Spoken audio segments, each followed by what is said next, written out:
नमस्कार बच्चों, आज का हमारा टॉपिक है भातखंडे जी की स्वर लिपि। जैसे हिंदी, पंजाबी आदि भाषा में व्याकरण के चिन्हों आदि की सहायता से हम भाषा को समझ जाते हैं कि इसमें क्या लिखा है, ठीक उसी प्रकार संगीत में विशेष चिन्हों की सहायता से संगीत की भाषा को हम समझ लेते हैं। इसी भाषा को स्वर लिपि कहते हैं। भारत में दो प्रकार की स्वर लिपियां प्रचलित हैं। पहली उत्तर भारतीय संगीत पद्धति, जो कि पंडित विष्णु नारायण भातखंडे जी के नाम से जानी जाती है, और दूसरी दक्षिण भारतीय संगीत पद्धति, जो कि पंडित विष्णु दिगंबर पद्धति के नाम से जानी जाती है। तो आइए बच्चों, अब हम पंडित विष्णु नारायण भातखंडे स्वर लिपि पद्धति को विस्तृत से पढ़ते हैं। तो सबसे पहले है स्वर चिन्ह। शुद्ध स्वरों के लिए कोई भी चिन्ह नहीं लगाया जाता, उनको सिंपल ही लिख देते हैं, सा रे गा। फिर आते हैं कोमल स्वर के चिन्ह। इसके लिए स्वर के नीचे लेटी रेखा लगाई जाती है। जैसे देखिए, रे और ग के नीचे छोटी सी लेटी रेखा लगाई गई है। इसके बाद आते हैं तीव्र स्वर। तीव्र स्वर केवल म ही है, और इसके लिए म के ऊपर एक खड़ा डंडा लगाया जाता है।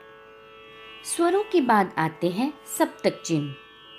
मध्य सप्तक के लिए कोई निशान नहीं है, सा रे का, इसे ऐसे ही लिखा जाता है।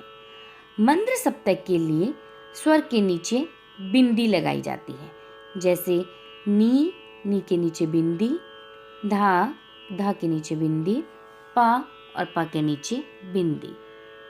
तार सप्तक की पहचान के लिए स्वर के ऊपर बिंदी लगाई जाती है।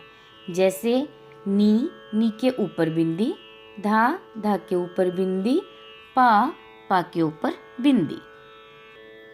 इसके बाद आते हैं स्वर मान। एक मात्रा के लिए कोई भी चिन्ह नहीं है। इसे साधारणतः सा और धा सिंपल ही लिख दिया जाएगा। आधी मात्रा, अगर हम आधी मात्रा दिखाना चाहते हैं, उसके लिए उल्टा अर्धचक्र बनाया जाता है। जैसे सा और धा को लिख के उसके नीचे उल्टा चक्र बना देंगे, तो इसका मतलब है कि आधी मात्रा में सा आएगा और आधी मात्रा में धा। और इसी प्रकार प ग लिख के उसके नीचे भी अगर हम उल्टा अर्ध चक्र बना देंगे, तो इसका अर्थ है कि आधी मात्रा पा की है और आधी मात्रा ग की। एक मात्रा ठहरने के लिए डैश, छोटा सा डैश लगा दिया जाता है।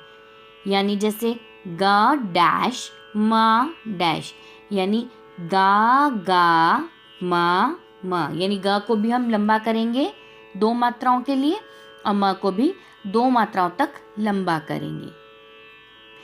एक मात्रा गीत उच्चारण के लिए हम एस का निशान लगाते हैं। जैसे गा एस, मा एस। इसके बाद ताल के निशान आते हैं, जिन्हें हम ताल लिपि भी कहते हैं। सम के लिए क्रॉस का चिन्ह लगाया जाता है, खाली के लिए 0 का चिन्ह, और विभाग को दर्शाने के लिए गिनती के बीच में लंबी एक रेखा खींच दी जाती है। ताली संख्या दिखाने के लिए 2, 3, 4 आदि लिखा जाता है, और मात्राएं दिखाने के लिए 1, 2, 3, 4, 5, 6 ऐसे लिखा जाता है।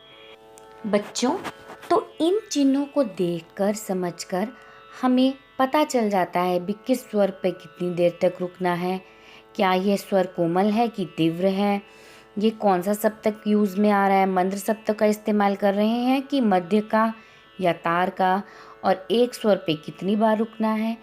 तो इन सब चिन्हों को देखकर हमें संगीत की नॉलेज हो जाती है। बच्चों, मैं आशा करती हूँ कि आपको भातखंडे जी की स्वर लिपि अच्छे से समझ में आ गई होगी। धन्यवाद।